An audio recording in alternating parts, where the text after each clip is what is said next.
Salut à tous les amis, et bien voilà, une fois de plus on se retrouve et je suis vraiment très content de vous retrouver pour cette nouvelle vidéo. Je l'attendais depuis longtemps, peut-être que parmi vous d'autres l'attendaient aussi. Il s'agit enfin de la présentation du Garrett Ace 400i. C'est un appareil qui me porte vraiment à cœur, me demandez pas pourquoi, c'est un appareil que j'adore. Je l'adore, il est pourtant pas high-tech, hein, mais je l'aime bien. Le Ace 400i. Le voilà, le fameux. Mon Garrett. À la base, moi j'avais commencé qu'un Ace 250 qui m'avait vraiment plu. Ensuite, j'ai eu le 200i. J'ai pas eu le 300 parce que pour moi, il n'y a pas beaucoup plus évolution que ça. Et le 400i, le 400i, c'est mon deuxième déjà. Mais j'aime bien. Donc le voilà. Il a quelques options comme les bacs de serrage de canne qui évitent d'avoir un jeu, donc des faux signaux. En bas aussi. On retrouve évidemment le fameux disque Proformance 22-28 cm en double D, un des meilleurs disques que Garrett a mis au jour. Donc là, merci, ils l'ont mis en place, ça c'est cool. Dommage, on retrouve la fameuse poignée mousse. Donc là, la poignée typique Garrett qui est chiante à nettoyer quand on fout de la terre dessus. Le repose-bras avec sa sangle. Le repose-bras, par contre, ils n'ont pas fait beaucoup d'efforts. Hein, ils ont gardé la même finesse de plastique. C'est-à-dire que c'est hyper fin. Donc ne vous appuyez pas dessus quand vous le posez au sol parce que là, il casse. C'est leur maladie. Ensuite, pour la fonctionnalité du Ace 400i, Garrett a fait des choses vraiment sympas. On y retrouve alors le bouton de mise en marche ici. On a le bouton pour changer les modes. Donc on retrouve 0 disque, G-Warly, Customs, Relix, Queens. Donc le 0 disque c'est le tout métaux. Après les autres ça va être un programme plus recherché pour les métaux nobles. Et en mode custom vous faites ce que vous voulez. On y retrouve le bouton de sensibilité. Donc malheureusement cet appareil n'a pas de réglage d'effet de sol, mais ça n'empêche absolument pas de fonctionner sur quasiment tout type de terrain. Il suffit de juste enlever une ou deux barres de la sensibilité et c'est parti. On y retrouve le fameux pinpoint ici. Donc il suffit de rester appuyé en continu et de balayer la cible jusqu'à temps que l'on trouve le son fixe.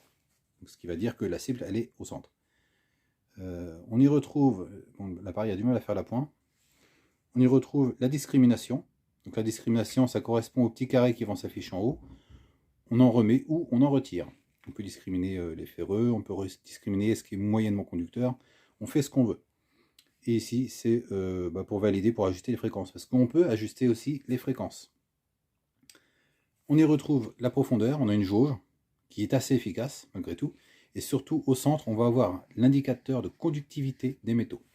Alors ça, c'est un vrai plus. Ça vous évite de creuser des fois pour quelque chose que vous ne désirez pas obtenir. Si vous avez un métal qui est conducteur à peu près à 20, 15, 17, 12, vous savez que c'est un mauvais métal, un métal de très mauvaise qualité, vous ne creusez pas. De toute manière, vous aurez l'affichage avec les petits carrés ici, plus l'affichage du conducteur. Après, plus le conducteur est élevé, plus le métal vaut le coup d'être creusé. Donc c'est un conducteur qui s'affiche de 0 à 99, donc on a quand même une échelle assez large, et ce qui permet de se faire une très bonne idée du métal qui se retrouve sous le sol. Pour l'allumer, donc là je suis en intérieur, il va sonner un petit peu. Donc on est en multiton, évidemment. On est en multiton. On va avoir, je voudrais qu'il sonne pour vous faire voir l'indice. Voilà. Donc là c'est le métal qui est dans le sol parce qu'on est en intérieur, donc on a du métal. Vous voyez, voilà, il détecte, c'est pas très haut, et il nous indique le petit carré ferreux, indice de conductivité 30. En sensibilité, j'ai retiré 2 barres, je le fais toujours. Je retire toujours une ou deux barres pour éviter qu'il soit trop perturbé parce qu'on ne peut pas fonctionner à 100% de la sensibilité. Ensuite, sur l'échelle de profondeur, on voit à peu près, donc là comme c'est un béton armé dans le sol, il est assez profond. Je le retrouve. Je ne vais pas le faire dehors parce qu'il y a un vent terrible et on ne va rien entendre au son. Bon, je sais pas où il est. Hop, on a plus de 20 cm. Voilà. Donc je vais essayer d'aller dehors. Parce qu'il y a un endroit où il y a un morceau d'aluminium dans la pelouse. Hein, c'était un ancien renfort d'une ancienne construction. Je vais essayer d'y aller. Je ne sais pas si avec le vent, ça va donner quelque chose de bien. Mais on va essayer tout de même.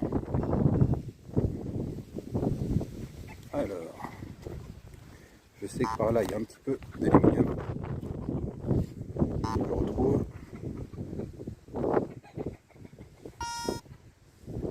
Ça doit être par là.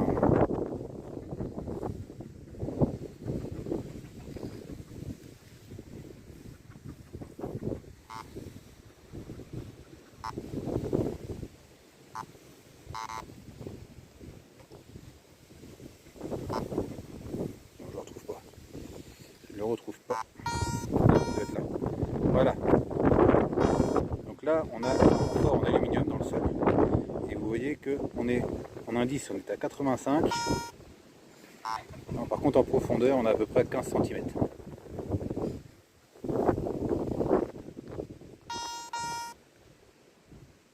Voilà. Donc voilà pour le Ace 400i. Un très bon détecteur, une bonne machine. Assez légère, assez agréable.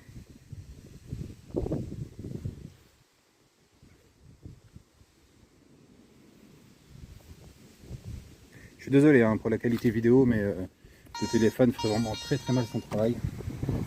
J'ai pourtant un bon téléphone, mais c'est très compliqué là. Bon, on va l'éteindre. Voilà. Donc avec ce détecteur, évidemment, étant donné que c'est le 400i, le haut de gamme, enfin le haut de gamme, le plus complet quoi, en fait en option, on y retrouve la petite housse pluie, le casque Garrett qui n'a malheureusement pas beaucoup évolué, avec le petit bouton de réglage de son. Et puis sinon, eh bien voilà, on a fait le tour. On a toujours un compartiment 4 piles ici. Donc le rempile c'est un petit peu gourmand. Mais j'ai envie de dire, ça fait super bien son travail. Donc pour les débutants qui sont désireux d'avoir un bon matériel, et bien honnêtement, vous pouvez foncer. Hein. Le 400i, c'est le top du top. Après, sable sec, ok. Sable mouillé, pas ok. Malheureusement, ils auraient peut-être pu faire un petit truc, mais bon, après, c'est pas non plus un appareil qui ferait vraiment tout type de terrain. Voilà. Bon, alors sur ce, les amis, moi, je vais vous laisser. Il y a d'autres vidéos à faire. Donc, comme je vous l'avais dit, il y a encore le AT Pro qui va arriver. D'ici peu, décidément, le portable, il a vraiment du mal à faire le lapin. Je viens d'avoir, donc pour mon papa, mon papa qui a la gentillesse de me prêter son détecteur, le Technetix G2. Celui-ci, il y a beaucoup à dire. C'est une superbe machine. Et on en fera le tour un petit peu plus tard. Et toujours le fameux Garrett Apex qui lui, bah, ça fait je sais pas combien de vidéos que je vais le faire, mais je le fais pas. Bon, bah, quand il sera temps de le faire, on le fera. Et puis voilà les amis. Allez, sur ce, moi je vous laisse. Je vous fais plein de salutations à tous. Portez-vous bien, protégez-vous, faites attention. Et puis prenez soin de vous et de votre famille. Et je vous dis à très vite pour des nouvelles vidéos. Salut les amis, ciao!